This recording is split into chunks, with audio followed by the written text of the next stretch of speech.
Okay students, അപ്പോൾ കോസ്റ്റിൻ്റെ കണ്ടിന്യൂഷനാണ് ഇപ്പോൾ പറഞ്ഞുതരാൻ പോണത്. അപ്പോൾ മാർജിനൽ കോസ്റ്റ് എന്ന് പറഞ്ഞാൽ എല്ലാവർക്കും അറിയാമല്ലേ, മാർജിനൽ എന്ന് പറഞ്ഞാൽ തന്നെ ചേഞ്ച് ആണല്ലേ, അഡീഷണൽ ടു ദ ടോട്ടൽ കോസ്റ്റിന് എത്ര ഇൻക്രിമെൻറ്റ് വന്നു, എത്ര അഡീഷൻ വന്നു എന്നുള്ളതാണ്. അപ്പോൾ അത് കണ്ടെത്താൻ വേണ്ടിയിട്ട് change in the total cost by change in the quantity ചെയ്താൽ മതി. ഇത് മാർജിനൽ യൂട്ടിലിറ്റി ആയിരുന്നെങ്കിലോ MU = change in the total utility by change in the quantity. ഇത് മാർജിനൽ റവന്യൂ ആയിരുന്നെങ്കിലോ change in the total revenue by change in the quantity.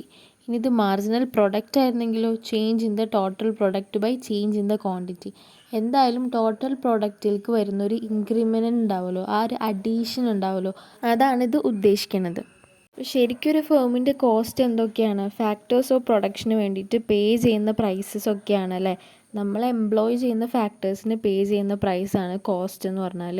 In the form of wages, price for the raw materials, fuel, power യൂസ്ഡിന് pay ചെയ്യണം, electricity bill, പിന്നെ rent, പിന്നെ interest on money borrowed.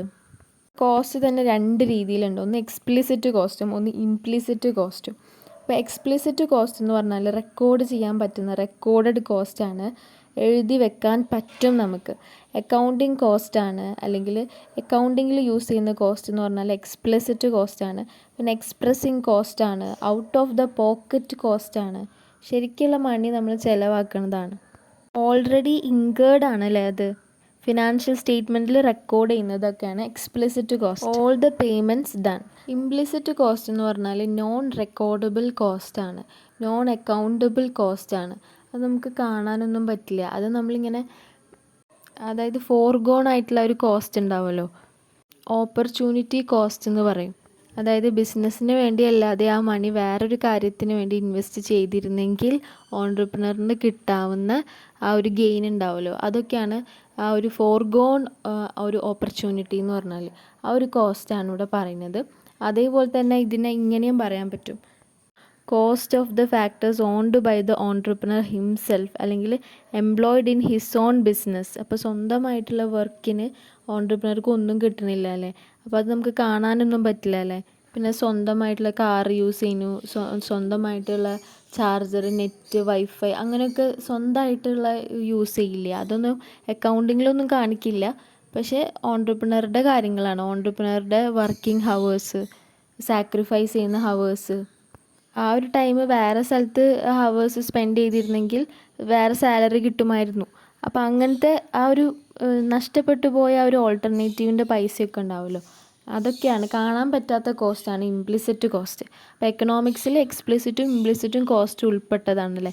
പക്ഷേ accounting കോസ്റ്റിൽ ഒരിക്കലും implicit cost കാണിക്കില്ല, കാരണം record ചെയ്യപ്പെട്ട cost മാത്രമേ അക്കൗണ്ട്സിൽ കാണിക്കുള്ളൂ. കണ്ടോ, ഓൺട്രപ്രണറുടെ സാലറി, കാറ്, റീചാർജ്, അങ്ങനെയൊക്കെ. ഇപ്പോൾ ഓൺട്രപ്രണർക്ക് പ്രോഫിറ്റ് ആയിട്ടാണല്ലേ കിട്ടുക, അല്ലാണ്ട് അദ്ദേഹത്തിന് സാലറി ഒന്നും കിട്ടില്ലല്ലോ. അപ്പം ആ കിട്ടാതെ പോയതുണ്ടല്ലോ, അതാണ് opportunity cost. Car, recharge cannot segregate, കണ്ടോ, നമുക്ക് സെപ്പറേറ്റ് ചെയ്യാൻ പറ്റില്ല, ഓൺട്രപ്രണറിൽ നിന്നും അത് നമുക്ക് സെപ്പറേറ്റ് ചെയ്യാനായിട്ട് പറ്റില്ല. അതാണ് cost of next best alternative അല്ലേ, opportunity which was forgone in order to pursue a certain action. ഒരു സെർട്ടൈൻ ആക്ഷൻ പെർസ്യൂ ചെയ്യാൻ വേണ്ടിയിട്ട് ഫോർഗോൺ ചെയ്യപ്പെട്ട ഓപ്പർച്യൂണിറ്റീൻ്റെ ആ ഒരു കോസ്റ്റാണ്. അത് ആക്ച്വൽ കോസ്റ്റ് ഒന്നല്ല, അതൊരു estimated subjective value that is forgone. ഇപ്പോൾ ഓപ്പർച്യൂണിറ്റി കോസ്റ്റ് എന്ന് പറഞ്ഞാലുണ്ടോ, next best alternative, non recordable ആണ്, ഇംപ്ലിസിറ്റ് കോസ്റ്റ് ആണ്, ഔട്ട് ഓഫ് സ്കേഴ്സിറ്റി. ഇപ്പോൾ ഓൺട്രപ്രണറുടെ ക്യാപിറ്റൽ ഇൻവെസ്റ്റ്മെൻറ്റിൽ നിന്ന് ഇൻട്രസ്റ്റ് കിട്ടും അല്ലേ, കമ്പനി അല്ലെങ്കിൽ ബിസിനസ് നമുക്ക് ഇൻട്രസ്റ്റ് തരും. പക്ഷേ അതിനേക്കാൾ ഇൻട്രസ്റ്റ് കിട്ടുന്ന പല മേഖലകളിലും നമുക്ക് ഇൻവെസ്റ്റ് ചെയ്യാമായിരുന്നു അല്ലേ. പക്ഷെ നമുക്ക് എന്താ ഇവിടെ പ്രശ്നം, പൈസ എന്ന് പറഞ്ഞാൽ ലിമിറ്റഡ് ആണല്ലേ, അതാണ് ഇവിടെ സ്കേഴ്സിറ്റി എന്ന് പറയുന്നത്. ഔട്ട് ഓഫ് സ്കേഴ്സിറ്റി ആണ് ഈ ഓപ്പർച്യൂണിറ്റി കോസ്റ്റ് വരുന്നത്. നേരെ മറിച്ച് നമുക്ക് നല്ല ലാവിഷായിട്ട് പൈസ ഉണ്ടെന്നുണ്ടെങ്കിൽ ക്യാപിറ്റലായിട്ട് ഇൻവെസ്റ്റ് ചെയ്യാം, വേറെ നല്ല പോയ ഓപ്പർച്യൂണിറ്റി ഉണ്ടാവുമല്ലോ അതിലേക്കും ഇൻവെസ്റ്റ് ചെയ്യാം, ഒക്കത്തിലേക്ക് ഇൻവെസ്റ്റ് ചെയ്യാം. പക്ഷെ മണി ലിമിറ്റഡ് ആയതുകൊണ്ടാണ് നമുക്ക് അങ്ങനത്തെ ഒരു അങ്ങനെ ഒരു ഓപ്പർച്യൂണിറ്റി പോയല്ലോ എന്നുള്ളൊരു ഇത് വരുന്നത്, ഈ ഓപ്പർച്യൂണിറ്റി കോസ്റ്റ് വരുന്നത്. അതാണ് ഔട്ട് ഓഫ് സ്കേഴ്സിറ്റി എന്ന് പറഞ്ഞത്. പിന്നെ കോസ്റ്റ് എന്ന് പറഞ്ഞാൽ അക്കൗണ്ടിങ് കോസ്റ്റും ഉണ്ട്, എക്കണോമിക് കോസ്റ്റും ഉണ്ട്. അക്കൗണ്ടിങ് കോസ്റ്റിൽ സം ഓഫ് എക്സ്പ്ലിസിറ്റ് കോസ്റ്റ് മാത്രമേ എടുക്കുള്ളൂ. എക്കണോമിക് കോസ്റ്റ് എന്ന് പറഞ്ഞാൽ sum of all kinds of cost എടുക്കും. അതിൽ എക്സ്പ്ലിസിറ്റ് കോസ്റ്റ് എടുക്കും, ഇംപ്ലിസിറ്റ് കോസ്റ്റ് എടുക്കും, അതുതന്നെയാണ് ഓപ്പർച്യൂണിറ്റി കോസ്റ്റും, അതും എടുക്കും. ഇനി കോസ്റ്റ് ഇൻക്രീസ് ചെയ്താൽ പ്രോഫിറ്റ് കുറയും എന്നറിയാമല്ലേ. അപ്പോൾ ഇതിൽ ഏതിലാണ് ഏറ്റവും കൂടുതൽ കോസ്റ്റ് ഉള്ളത്? ഇക്കണോമിക് കോസ്റ്റിലാണ് ഏറ്റവും കൂടുതൽ കോസ്റ്റ് ഉള്ളത് അല്ലേ. അപ്പോൾ കോസ്റ്റ് നല്ലോണം കൂടിയാൽ പ്രോഫിറ്റ് നല്ലോണം കുറയും. അപ്പോൾ ഒബ്സർവേഷനിൽ നോക്കുകയാണെങ്കിൽ നമുക്ക് എക്കണോമിക് കോസ്റ്റ് ആയിരിക്കും എപ്പോഴും greater than the accounting cost. അപ്പോൾ അതുകൊണ്ട് തന്നെ ഇക്കണോമിക് പ്രോഫിറ്റ് എപ്പോഴും കുറവായിരിക്കും അക്കൗണ്ടിങ് പ്രോഫിറ്റിനേലും. അപ്പോൾ accounting profit is greater than the economic profit. കാരണം അക്കൗണ്ടിങ് പ്രോഫിറ്റിൽ കോസ്റ്റ് കുറവാണ് when compare to economic profit. ഇതൊക്കെ ഓൾറെഡി പറഞ്ഞതല്ലേ ഞാൻ. ഇനി നെക്സ്റ്റ് ആണ് ഔട്ട്ലേ കോസ്റ്റ് എന്ന് പറയും. ഔട്ട്ലേ കോസ്റ്റ് എന്ന് പറഞ്ഞാൽ ആക്ച്വൽ എക്സ്പെൻഡിച്ചറിനെയാണ് ഔട്ട്ലേ കോസ്റ്റ് എന്ന് പറയുന്നത്, ആ ഒരു ബഡ്ജറ്റ്. ഇനി ഡയറക്റ്റ് കോസ്റ്റ് അല്ലെങ്കിൽ ട്രേസിബിൾ കോസ്റ്റ് ഉണ്ട്. ട്രേഡിങ് ചെയ്യുന്ന സമയത്ത് റെഡിലി ഐഡൻറ്റിഫൈഡ് ആയിട്ടുള്ളതായിരിക്കും ട്രേസബിൾ ആയിട്ടുള്ള ഓവർ ഹെഡ് കോസ്റ്റുകളൊക്കെ ഉണ്ടാവില്ല. പെട്ടെന്ന് നമുക്ക് എഴുതാൻ പറ്റും, ഐഡൻറ്റിഫൈഡ് ആയിട്ടുള്ള. പല റോ മെറ്റീരിയലൊക്കെ വാങ്ങണതാണ്. പിന്നെ ഇൻഡയറക്റ്റ് കോസ്റ്റ് ഉണ്ട്, അതാണ് നോൺ ട്രേസിബിൾ കോസ്റ്റ് എന്ന് പറയും. നോട്ട് ഈസിലി അല്ലെങ്കിൽ ഡെഫിനറ്റ്ലി ഐഡൻറ്റിഫയബിൾ ആയിട്ടുള്ളത്. നമുക്കങ്ങനെ ഡിഫൈൻ ചെയ്യാൻ പറ്റില്ല ആ കോസ്റ്റിനെ. ജനറൽ ഓപ്പറേഷന് വേണ്ടിയിട്ടുള്ള കോമൺ കോസ്റ്റൊക്കെ ആയിരിക്കും അത്. നല്ല എക്സാമ്പിളാണ് ഇലക്ട്രിക് പവർ. ഒരു ബിസിനസ്സിന് ഇത്ര ഇലക്ട്രിസിറ്റി കോസ്റ്റ് എന്നാണ് പറയുക, അല്ലാണ്ട് ഇന്ന ഡിപ്പാർട്ട്മെൻറ്റിൽ ഇത്ര അങ്ങനെ പറയില്ലല്ലോ. അപ്പോൾ നമുക്കത് ട്രേസ് ചെയ്യാൻ പറ്റില്ല. അതെന്ന് പറഞ്ഞാൽ പ്രോഫിറ്റ് ആൻഡ് ലോസ് അക്കൗണ്ടിൽ ഉണ്ടാവുന്നതാണ്. ഈ ട്രേഡിംഗ് അക്കൗണ്ടില്ലേ നമുക്ക്, അതിലെല്ലാവിധ ഡയറക്റ്റ് കോസ്റ്റുകൾ അല്ലെങ്കിൽ ഡയറക്റ്റ് എക്സ്പെൻസുകൾ നമ്മൾ രേഖപ്പെടുത്തും അല്ലേ. പിന്നെ എല്ലാ ഇൻഡയറക്റ്റ് കോസ്റ്റുകളും നമ്മൾ എഴുതുക പ്രോഫിറ്റ് ആൻഡ് ലോസ് അക്കൗണ്ടിലല്ലേ. അക്കൗണ്ട്സ് പഠിച്ചവർക്ക് എന്തായാലും അറിയാം, നമുക്ക് എല്ലാവർക്കും അറിയാമല്ലേ. ഇനി ഇൻക്രിമെൻ്റൽ കോസ്റ്റ്. ഇൻക്രിമെൻ്റൽ കോസ്റ്റ് എന്ന് പറഞ്ഞാൽ it is connected with marginal cost. Additional cost incur ചെയ്യില്ലേ, അതാണ്. അതായത് when firm takes a decision to change its product മാറ്റാൻ തീരുമാനിച്ചു, പിന്നെ റീപ്ലേസ് വോൺ ഔട്ട് മെഷീനറി മാറ്റാൻ തീരുമാനിച്ചു, അപ്പോൾ ഒക്കെ വരുന്ന അഡീഷണൽ കോസ്റ്റ് ഉണ്ടാവുമല്ലോ, അതാണ് ഇൻക്രിമെൻ്റൽ കോസ്റ്റ് എന്ന് പറഞ്ഞാൽ. പിന്നെ സങ്ക് കോസ്റ്റ് ഉണ്ട്. ദിസ് ഈസ് വളരെ ഇമ്പോർട്ടൻറ്റ് ബിക്കോസ് എൻ്റെ എക്സാമിന് ചോദിച്ചത് ഈ ക്വസ്റ്റ്യൻ ആയിരുന്നു. വൺസ് ഇൻകേർഡ് ആണെങ്കിൽ cannot be revised or recovered. അതായത് expenses incurred on advertising, okay, അതുപോലെ തന്നെ സ്പെഷ്യലൈസ്ഡ് എക്യുപ്മെൻറ്റ്, പിന്നെ ഈ ഫിക്സ്ഡ് ഫെസിലിറ്റീസ് ഒക്കെ ഉണ്ടാവുമല്ലോ, റെയിൽവേ ലൈൻസ് ഒക്കെ. ഇതാണ് ആ question. Dash are already incurred once and for all and cannot be recovered or revised or reversed. കണ്ടോ, അത് സങ്ക് കോസ്റ്റാണ്. അപ്പോൾ അതിൻ്റെ എക്സാമ്പിൾ റിസർച്ചിനും ഡെവലപ്മെൻറ്റിനും വേണ്ടിയിട്ട് പെയിൻറ്റിങ് ഓൺ ഹൗസ്, അപ്പം അല്ലെങ്കിൽ റീപെയിൻറ്റിങ് ഓൺ ഹൗസ്, പിന്നെ വെഹിക്കിൾ മോഡിഫിക്കേഷൻ, അതൊക്കെ ഇൻകർ ചെയ്ത് കഴിഞ്ഞാൽ പിന്നെ നമുക്കത് റിക്കവർ ചെയ്യാനായിട്ട് പറ്റില്ല. പോയതാ. പിന്നെ പ്ലോട്ടിൻ്റെ മെയിൻ്റനൻസിന് വേണ്ടിയിട്ട് ഇങ്ങനെ ഗ്രാസൊക്കെ കട്ട് ചെയ്ത് കളയില്ല, അപ്പോൾ വൺസ് ഇൻകേർഡ് ആണെങ്കിൽ അത് പോയത് തന്നെയാണ്. ഇനി അടുത്ത മാസം വീണ്ടും ഇൻകർ ചെയ്യേണ്ടി വരും, അങ്ങനെ. ഇനി ഹിസ്റ്റോറിക്കൽ കോസ്റ്റ് ഉണ്ട്, അത് പാസ്റ്റ് കോസ്റ്റാണ് ബിൽഡിങ് മെഷീനറിക്കൊക്കെ വേണ്ടിയിട്ട് ചിലവാക്കിയത്. Like on acquisition of a productive asset വാങ്ങാൻ വേണ്ടിയിട്ട് ചിലവഴിച്ച പാസ്റ്റ് കോസ്റ്റാണ് ഹിസ്റ്റോറിക്കൽ കോസ്റ്റ്. പിന്നെ റീപ്ലേസ്മെൻറ്റ് കോസ്റ്റ് ഉണ്ട്, അത് റീപ്ലേസിങ് ആൻ ഓൾഡ് അസറ്റിനെ റീപ്ലേസ് ചെയ്യാൻ വേണ്ടിയിട്ടുള്ളതാണ്. അപ്പം അങ്ങനെ നോക്കുമ്പോൾ ഇപ്പം പ്രൈസ് ലെവൽസ് ഇൻക്രീസ് ചെയ്തിട്ടുള്ളൊരു സമയത്താണ് നമ്മളെ മെഷീനറി റീപ്ലേസ് ചെയ്തതെന്നുണ്ടെങ്കിൽ റീപ്ലേസ്മെൻറ്റ് കോസ്റ്റ് ഹൈ ആയിരിക്കും. അപ്പോൾ ഹിസ്റ്റോറിക്കൽ കോസ്റ്റിനേക്കാളും കൂടുതലായിരിക്കും റീപ്ലേസ്മെൻറ്റ് കോസ്റ്റ് എന്ന് പറഞ്ഞാൽ. പണ്ടത്തെ മെഷീനറിക്ക് ഇത്ര രൂപ ഉണ്ടായിരുന്നുള്ളൂ, പക്ഷേ ഇപ്പം മെഷീനറിക്ക് ഭയങ്കര റേറ്റ് കൂടി എന്നുണ്ടെങ്കിൽ historical cost is less than the replacement cost. ഇനി പ്രൈസ് ലെവൽ ഡിക്രീസ് ചെയ്തു എന്ന് വിചാരിക്കുക, അപ്പോൾ റീപ്ലേസ്മെൻറ്റ് കോസ്റ്റ് കുറവായിരിക്കും, അപ്പോൾ ഹിസ്റ്റോറിക്കൽ കോസ്റ്റ് ആയിരിക്കും greater than the replacement cost. Private cost ഉണ്ട് എന്ന് പറഞ്ഞാൽ ഫേമിൻ്റെ cost actually incurred by the firm, internalised by the firm ഉണ്ടാവുമല്ലോ, എക്സ്പെൻസുകൾ ഉണ്ടാവുമല്ലോ, ചെറുകിട എക്സ്പെൻസുകളും പേഴ്സണൽ കാർ, മൊബൈല്, പിന്നെ അവിടുത്തെ എംപ്ലോയീസിനൊക്കെ ഓണായപ്പോൾ സാരി മേടിച്ചു കൊടുക്കാൻ വേണ്ടിയിട്ട് അങ്ങനെയൊക്കെയുള്ള കുറച്ച് കോസ്റ്റുകൾ ഉണ്ടാവുമല്ലോ. പിന്നെ ഒരു കേക്ക് മുറിക്കാൻ വേണ്ടിയിട്ട് സെലിബ്രേഷൻ, അങ്ങനത്തെ. പിന്നെ ഈ സോഷ്യൽ കോസ്റ്റ് ഉണ്ട്, അതെന്ന് പറഞ്ഞാൽ ഈ private cost plus external cost ഒക്കെ ഉണ്ടാവുമല്ലോ. അതായത് റിവേഴ്സിന്, അതുപോലെ അറ്റ്മോസ്ഫിയറിന്, അതുപോലെ റോഡ് വേസിനൊക്കെ വേണ്ടിയിട്ട് നമ്മൾ അടയ്ക്കുന്ന ക്യാഷ് ഉണ്ടാവുമല്ലോ. അതായത് പൊല്യൂഷൻ ടാക്സ് എന്നൊക്കെ പറഞ്ഞിട്ടൊരു ടാക്സ് ഇല്ലേ, പൊല്യൂഷൻ കുറയ്ക്കാൻ വേണ്ടി ഗവൺമെൻറ് ടാക്സ് ലെവി ചെയ്യുന്നതാണ്. For the cost in terms of disutility created air, water, environmental പൊല്യൂഷനൊക്കെ. പൊതുജനങ്ങൾക്ക് വേണ്ടിയിട്ട് അല്ലെങ്കിൽ സൊസൈറ്റിക്ക് വേണ്ടി എന്തെങ്കിലും കോസ്റ്റ് എടുത്തു കഴിഞ്ഞാൽ അതാണ് സോഷ്യൽ കോസ്റ്റ് എന്ന് പറഞ്ഞാൽ. ഇനി ഷോർട്ട് റണ്ണിലത്തെ ടോട്ടൽ കോസ്റ്റ് എന്ന് പറഞ്ഞാൽ എന്തായിരിക്കും?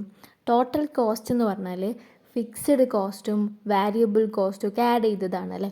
So factors which can be easily varied with a change in the level of output are called variable factors അല്ലേ. അതായത് നമുക്ക് എന്തെങ്കിലും ഔട്ട്പുട്ട് വാരി ചെയ്യണമെന്ന് തോന്നിക്കഴിഞ്ഞാൽ നമുക്ക് ഈസിലി ചേഞ്ച് ചെയ്യാൻ പറ്റുന്ന ഫാക്ടേഴ്സാണ് വാരിയബിൾ ഫാക്ടേഴ്സ്. അപ്പോൾ ഈ വാരിയബിൾ ഫാക്ടേഴ്സ് കാരണമാണ് ഔട്ട്പുട്ട് ചേഞ്ച് ചെയ്യുന്നത്. സോ എക്സാമ്പിൾ പറയുകയാണെങ്കിൽ a firm can readily employ more workers if it has to increase output.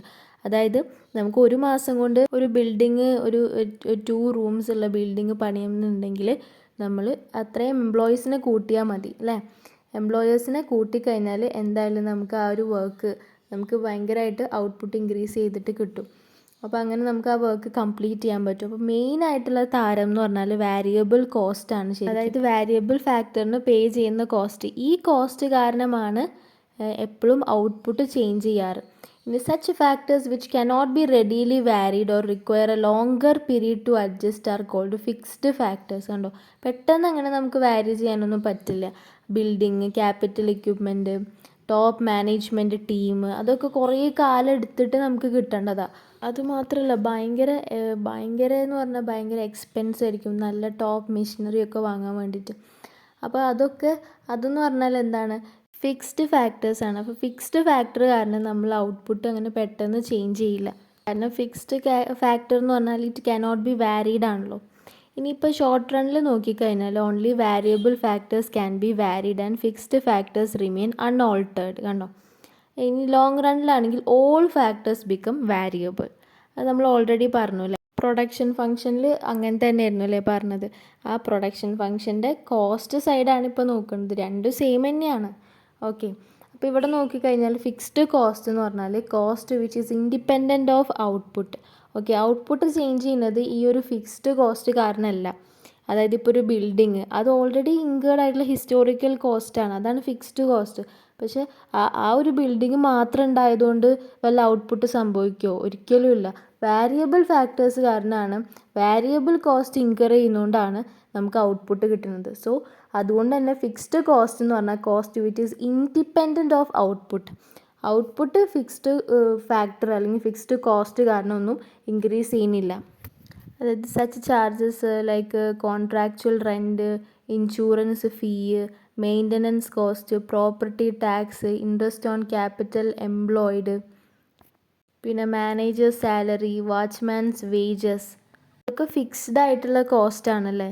കണ്ടോ, ഔട്ട്പുട്ടും കോസ്റ്റും നോക്കിക്കഴിഞ്ഞാൽ ഫിക്സ്ഡ് കോസ്റ്റ് ഇങ്ങനെ പൊയ്ക്കൊണ്ടേയിരിക്കും, അതിന് അങ്ങനെ ചേഞ്ചസ് ഒന്നും വരേയില്ല.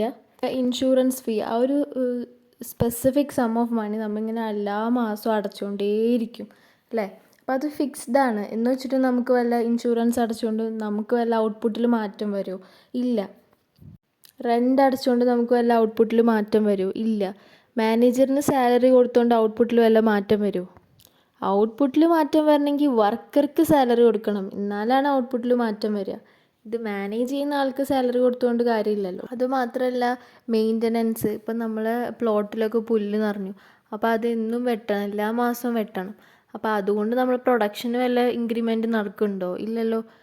എല്ലാ മന്തിലും ആ ഒരു കോസ്റ്റ് ഫിക്സ്ഡ് ആണ്, പക്ഷേ പ്രൊഡക്ഷൻ വല്ലത്തിനും വല്ല ഇൻക്രിമെൻറ്റ് നടക്കുന്നുണ്ടോ പ്രൊഡക്ഷനിൽ? ഇല്ല. അതാണ് ഔട്ട്പുട്ടിൽ ഒരു മാറ്റവും ഈ ഫിക്സ്ഡ് കോസ്റ്റ് നടത്തൂല.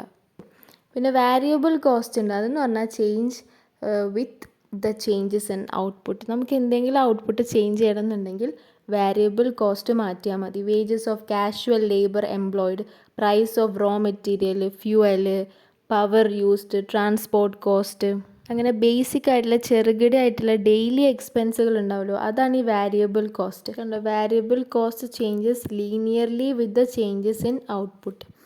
അപ്പം എന്താണ് ഔട്ട്പുട്ടിൽ ചേഞ്ച് വരുന്നത് അതിനനുസരിച്ച് വാരിയബിൾ കോസ്റ്റിലും ചേഞ്ച് വരും.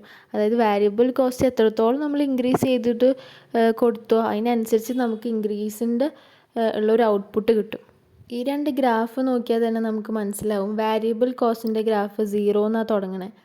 ഓക്കെ, പക്ഷേ ഈ ഫിക്സ്ഡ് കോസ്റ്റിൻ്റെ ഗ്രാഫ് തുടങ്ങുന്നത് 0 എന്ന് ഒരിക്കലും തുടങ്ങില്ല. കാരണം ബിൽഡിങ്ങും സംഭവങ്ങളൊക്കെ ഓൾറെഡി ഉണ്ടായിരിക്കും അല്ലേ.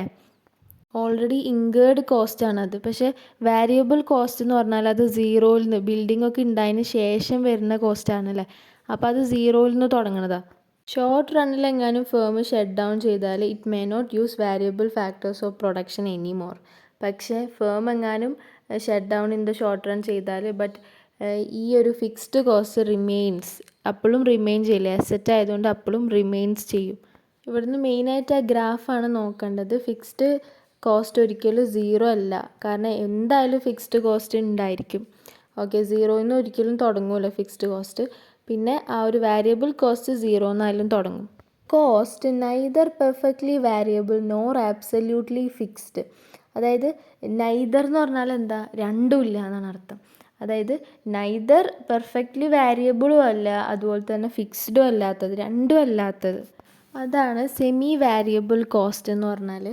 കണ്ടോ, ഫിക്സ്ഡ് കോസ്റ്റും ടോട്ടൽ വാരിയബിൾ കോസ്റ്റിൻ്റെയും രണ്ടും ഒരേ ഒറിജിനിൽ നിന്നാണ് വരുന്നത്. കണ്ടോ, ഇത് ഫിക്സ്ഡ് കോസ്റ്റും ആയിരിക്കില്ല, വാരിയബിൾ കോസ്റ്റും ആയിരിക്കില്ല. Like electricity charges include both A fixed charge or A charge based on consumption. Okay, രണ്ടും ഉണ്ടായിരിക്കും അതിൻ്റെ ഉള്ളിൽ. അപ്പോൾ നമുക്ക് ഒരെണ്ണം ഇത് ഫിക്സ്ഡ് കോസ്റ്റാണെന്ന് പറയാൻ പറ്റില്ല, ഇത് വാരിയബിൾ കോസ്റ്റാണെന്ന് പറയാൻ പറ്റില്ല, രണ്ടും കൂടിയതാണ്. അതുകൊണ്ടാണ് അത് ഒറിജിനിൽ നിന്ന് വരുന്നത്. അതുകൊണ്ട് അതിനെ സെമി വാരിയബിൾ കോസ്റ്റ് എന്ന് പറയും. പിന്നെ സ്റ്റെയർ സ്റ്റെപ്പ് വാരിയബിൾ എന്നുണ്ട്. സ്റ്റെയർ സ്റ്റെപ്പ് വാരിയബിൾ കോസ്റ്റ് അതെന്ത് കോസ്റ്റാണ്? അതായത് അത് എന്ന് പറഞ്ഞാൽ fixed over certain range of output. ഒരു റേഞ്ച് ഓഫ് ഔട്ട്പുട്ട് വരെ അത് ഫിക്സ്ഡ് ആയിരിക്കും. പിന്നെ suddenly jump to new higher level of output and goes beyond given limit. കണ്ടോ, അതിങ്ങനെ കുറച്ച് നേരം ഇങ്ങനെ ഫിക്സ്ഡ് ആയിട്ട് നിൽക്കും, പിന്നെ എന്തെങ്കിലും ജമ്പ് ചെയ്യും, പിന്നെ അങ്ങനെ ഔട്ട്പുട്ട് ഇങ്ങനെ കൂടിക്കൊണ്ടേയിരിക്കും.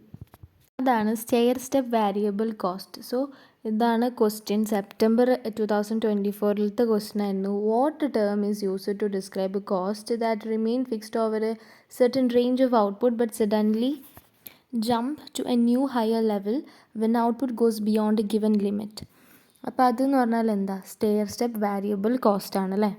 പക്ഷേ സെമി വാരിയബിൾ കോസ്റ്റ് എന്ന് പറഞ്ഞാൽ എന്താ, രണ്ടും കെട്ടത്, ഫിക്സ്ഡും ആണ് വാരിയബിളും ആണ്. അതുകൊണ്ട് തന്നെ അതിനെ ഒരു പേരിൽ നമുക്ക് വിളിക്കാൻ പറ്റില്ല. ഫിക്സ്ഡ് എന്നും പറയാൻ പറ്റില്ല, വാരിയബിൾ എന്നും പറയാൻ പറ്റില്ല. ഈ സ്റ്റെയർ സ്റ്റെപ്പ് കോസ്റ്റിൻ്റെ ഈ പ്രാക്ടിക്കൽ ഒരു എക്സാമ്പിൾ നോക്കിക്കഴിഞ്ഞാൽ സാലറി ഓഫ് ഫോർമാൻ. അതാണ് another Forman is appointed when output crosses A particular limit. അപ്പം ഇങ്ങനെ നമ്മൾ സാലറി കൊടുക്കുമല്ലോ ഒരു ഫോർമാനിന്, സാധാരണ ഒരു വർക്കറിന്.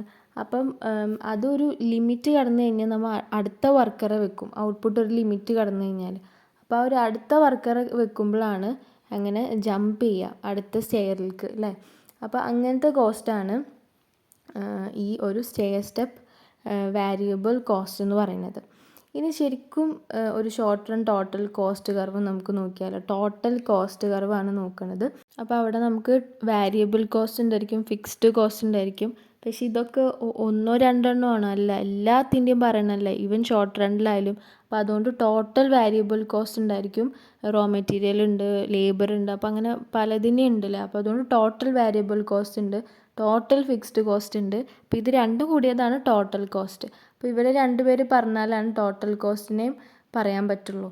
അപ്പോൾ അതുകൊണ്ട് ഈ മൂന്ന് കർവുകളും ഈ ഷോർട്ട് റണ്ണിൻ്റെ ടോട്ടൽ കോസ്റ്റ് കർവുകളിൽ ഉണ്ടായിരിക്കും. അപ്പോൾ നോക്കുമ്പോൾ ഫസ്റ്റ് തന്നെ TFC ഉണ്ടല്ലേ, ടോട്ടൽ ഫിക്സ്ഡ് കോസ്റ്റ്. അത് ഓൾറെഡി ഇൻകേർഡ് ആണ്, ഫേം തുടങ്ങുന്നതിന് മുമ്പ് തന്നെ നമ്മൾ വാങ്ങിച്ച സംഭവമാണ്. അപ്പോൾ അതൊരിക്കലും സീറോന്ന് സ്റ്റാർട്ട് ചെയ്യില്ല. അപ്പോൾ അതിനൊരിക്കലും വാരി ചെയ്യില്ല. അപ്പോൾ അതിങ്ങനെ സ്ട്രെയിറ്റ് ആയിട്ട് horizontal straight line parallel to X axis ആയിട്ട് ഇങ്ങനെ പൊയ്ക്കൊണ്ടിരിക്കും. പിന്നെ ഈ ടോട്ടൽ വാരിയബിൾ കോസ്റ്റ് ഇല്ലേ, അത് വേണമെങ്കിൽ സീറോന്ന് തുടങ്ങാൻ പറ്റും. അതിങ്ങനെ അപ്വേർഡാണ്. നമുക്ക് ഔട്ട്പുട്ട് ഇൻക്രീസ് ചെയ്യണമെങ്കിൽ നമ്മൾ ടോട്ടൽ വാരിയബിൾ കോസ്റ്റ് അങ്ങോട്ട് ഇൻക്രീസ് ചെയ്താൽ മതി.